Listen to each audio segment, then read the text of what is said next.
Hello guys, welcome back to my YouTube channel. അപ്പം നമ്മളിന്ന് beef കറി ഉണ്ടാക്കാൻ പോകുന്നത്. ബീഫ് കറി പറയുമ്പോൾ വെറും ബീഫ് കറിയല്ല, എൻ്റെ ഉമ്മൻ്റെ സ്പെഷ്യൽ ബീഫ് കറിയാണ്. എല്ലാവരും ഇങ്ങനെ ട്രൈ ചെയ്ത് നോക്കുകയാണെന്നുണ്ടെങ്കിൽ തീർച്ചയായിട്ടും നിങ്ങൾക്ക് നല്ല ഇഷ്ടപ്പെടും. അപ്പോൾ നമുക്ക് എങ്ങനെ ഉണ്ടാക്കാൻ നോക്കാം. അതിനായി നമുക്ക് ആദ്യം 1 കിലോ ബീഫ് നന്നായി കഴുകി വൃത്തിയാക്കി കുക്കറിലേക്ക് ഇടാം. ഇതിൽ കൂടുതൽ ബീഫിൻ്റെ പാർട്സ് ആണുള്ളത് കേട്ടോ.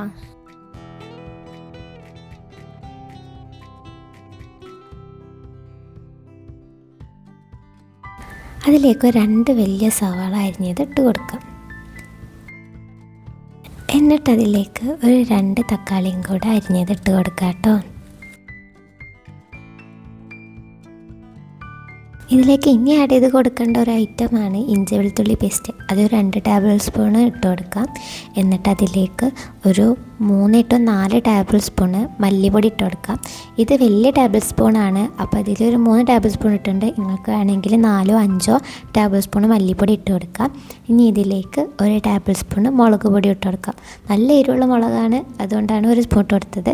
ഇനി ഇതിലേക്ക് ഒരു 1/2 ടേബിൾ സ്പൂൺ കുരുമുളക് പൊടിയും 1 ടേബിൾ സ്പൂൺ ഗരം മസാലയും 1/2 ടേബിൾ സ്പൂൺ മഞ്ഞൾപ്പൊടിയും ഇട്ട് കൊടുത്തിട്ട് അതിലേക്ക് സാൾട്ട് ടു ടേസ്റ്റ് ഇട്ട് കൊടുക്കാം.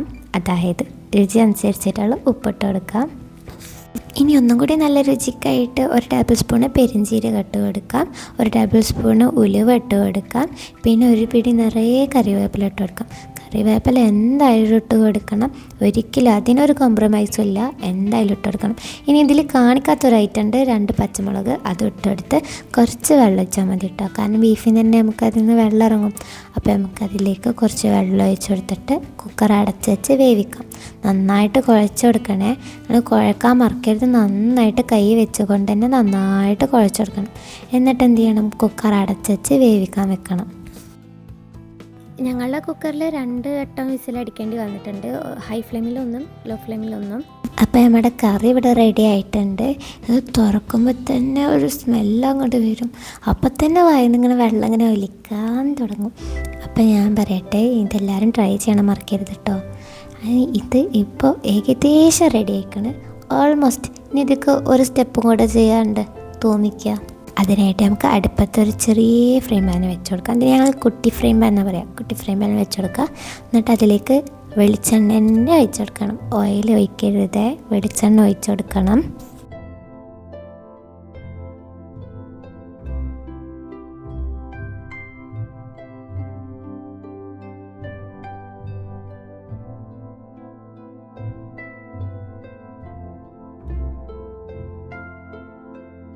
അപ്പോൾ നമ്മുടെ വെളിച്ചെണ്ണ ഇവിടെ ചൂടായി ബബിൾസൊക്കെ പൊന്തി വരും. ആ സമയത്ത് നമ്മുടെ ടേസ്റ്റ് അനുസരിച്ചിട്ട് ചെറിയുള്ളി ഇട്ട് കൊടുക്കുക.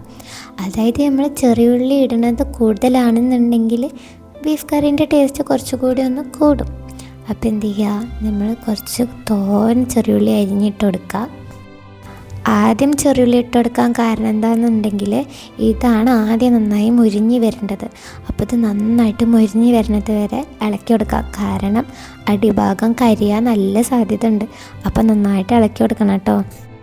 ചെറിയുള്ളി തോമിക്കുമ്പോൾ ഒരു പ്രോസസ്സ് ഉണ്ട്. എങ്ങനെയാണെന്നുണ്ടെങ്കിൽ ആദ്യം കൈവിടാതെ ഇളക്കി കൊടുക്കുക, എന്നിട്ട് കുറച്ച് നേരം സ്റ്റേ ചെയ്ത് വെക്കുക.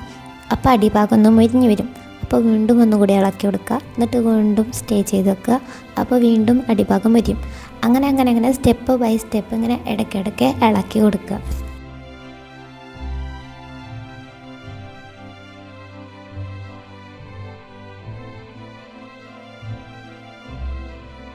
അപ്പോൾ നമ്മുടെ ചെറിയുള്ളിയൊക്കെ നന്നായിട്ട് മുരിഞ്ഞ് വന്നിട്ടുണ്ട്.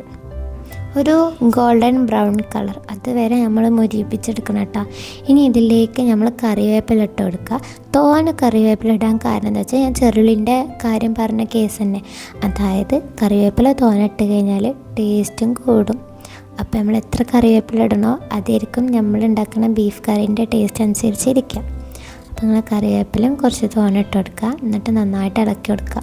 ഇനി വേറെ കാര്യം പറയട്ടെ, നിങ്ങൾ ഈ കറിവേപ്പില ഇട്ട് കൊടുക്കുമ്പോൾ അടുപ്പ് ഓഫ് ചെയ്യണം കേട്ടോ, ഇല്ലാന്നുണ്ടെങ്കിൽ തീ പാറും. ഇനി നമ്മൾ ഈ തൂമിച്ചത് നേരെ കറിയിലേക്ക് ഇട്ട് കൊടുക്കാം.